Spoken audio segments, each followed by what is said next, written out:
Good morning mga sisilab. Nandito po kami sa Tendo. Ayan, nagpunta po kami dito kasi lumabas to sa TV mga sisilab na ang ganda daw ng mga puno dito at ang ganda din ng mga tanawin sa paligid.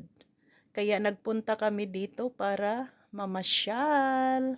Ayan, ang ganda niya mga sisilab. Super ganda talaga ng mga puno, oh. Tingnan nyo. Yellow siya. Tapos may iba't ibang kulay pa. So, ayan yung partner ko, nag-antay doon kasi ayaw talaga niyang lumapit doon kasi mas maganda daw sa malayo. Tingnan, o tingnan nyo mga sisilab, super ganda niya. Grabe din, ang daming mga tao, grabe. Hindi ko akalain na ganun kadaming tao, super dami talaga. Tapos ayan, nag-ikot-ikot kami sa paligid, may mga ano din, may mga isda din sa paligid. At saka yung may mga bilihan din ng mga pagkain, ang dami. Tapos ang daming mga ano, nakatingin sa paligid talaga mga sisilab. Para siyang tourist spot ang dating. Super ganda. Ayan din, may mga isda, may mga koi, mga ganyan. So, dami-dami talaga mga sisilab. Ganyan talaga pag may mga park dito sa Japan, maraming mga isda na ganyan nasa paligid. Tapos hindi talaga nawawala yan kahit saan ka magpuntang park. Meron talagang mga ganyan. Yung koi na sakana. Sakana means isda. Ganon. Kasi sikat yan dito sa Japan. Ayan, tingnan nyo. Grabe, ang ganda talaga mga sisilab. Tapos ang daming mga tao dahil ano siya, park siya ng palaruan. Yung may naglalaro ng baseball, ng tennis, ganon. Ang dami talaga mga sisilab, super nice. First time ko dito din nagpunta. So si M din first time yang nagpunta. So na-amaze din ako sa paligid dahil super daming mga puno. Tapos naglalagan na yung mga dahon niya, naglalagan na. Tapos ang ganda tingnan mga sisilab. Tapos sa paligid, super daming mga sasakyan, Diyos ko. Kaya yung sasakyan namin, pag ilagay pa namin dun sa pinaka-park talaga, yung parkingan talaga, super layo talaga. So, nakabungad lang kami. So, sandali lang kaming nagpunta dyan kasi baka yung sasakyan namin masita kami, bakit kami dyan nagpark. So, ayan, pinakita ko lang kung ano yung mga magandang tanawin dito sa Japan. Super nice talaga. So, konti lang yung picture natin dahil yung kasama natin is hindi mahilig sa maraming tao. Ang gusto talaga niya, pabundok talaga.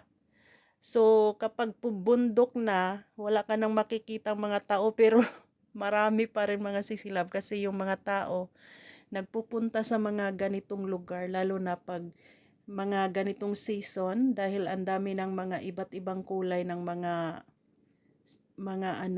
puno talaga. So ayan, nakasakay na kami. Papunta na kami dun sa pupuntahan namin, kakain yata. Kasi mag-alas 12 na rin. So medyo malayo to sa lugar namin mga sisilab. Malayo pa sa Yamagata, Yamagata City. Papunta pa talaga sa pinaka dulo talaga. So ayan, super dami ng sasakyan talaga, super dami. Super dami din ng mga tao. So, ayan, pagkatapos namin, punta kami ng restaurant doon sa loob ano, ng mall. So, pumunta kami doon sa Yamagata City Mall. 'Di ba ang nice talaga ng ano niya. Puno talaga mga sisilab, super nice. Ma-amaze ka talaga pag mga ganitong season talaga. Tapos ang ganda kasi naka-ano talaga siya, lumabas siya sa TV. Yan din yung kinain naming lunch for today. Yan, yung paborito natin. Nasa Chinese restaurant yata kami, pero hindi siya Chinese, parang mga Japanese din yung mga nagluluto.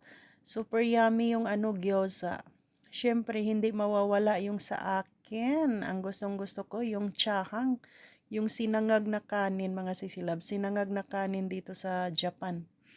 Yan talaga yung favorite ko at saka yung ano siya, yung bamboo na yung parang parang pagkain sa atin yung ano siya, yung Yung ubod, parang ubod na gano'n na may mga ano, green paper. Ganyan yung paborito kong kainin talaga pag nandito ako sa Chinese restaurant. Pagkatapos namin kumain, syempre dumaan kami do'n sa ano, yung matatamis na mga dessert. Ayan. Dito na kami sa loob ng sasakyan kumain dahil yun na nga, para hindi kami magtagal do'n sa restaurant kasi hindi naman pwedeng kainin yan do'n sa loob ng restaurant. So, paglabas namin, nakita namin yung pagkain na yan. Yung ano siya, custard cream sa loob. Super yummy niya, mga sisilab. Grabe. Tapos, ayan, yung partner ko, ang laki ng kinain niya.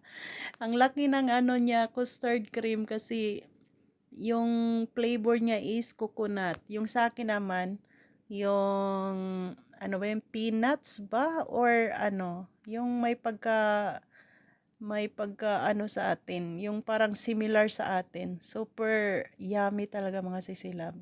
So pauwi na kami, dumaan kami dito sa ano, yung sa gilid ay puro ano, puro palayan.